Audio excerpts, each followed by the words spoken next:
Hola a todos, este es otro videoblog y esta vez es acerca de los terremotos.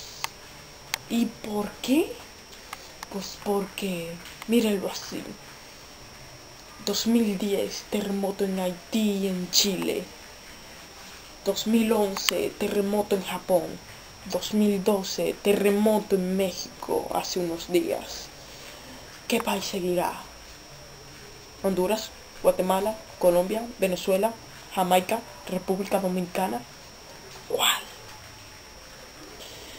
Pero déjenme decirles que lo más importante es que permanezcan calmados, cálmense, relájense. Sí, eso será lo más bueno de todo. ¡Ah, muy pronto va a haber un terremoto aquí! ¿Qué vas a hacer? No puede ser, muy pronto hay un terremoto, muy pronto. Más importante es estar relajado, no se preocupen.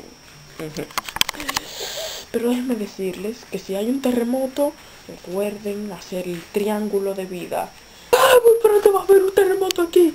¿Qué vas a hacer? No puede ser, muy pronto hay un terremoto, muy pronto. Permanezcanse en una esquina de la pared, donde hay una superficie. Ahí, sí, ahí.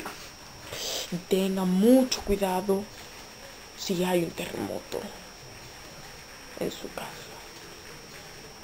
Así que mucho cuidado con eso. Sí.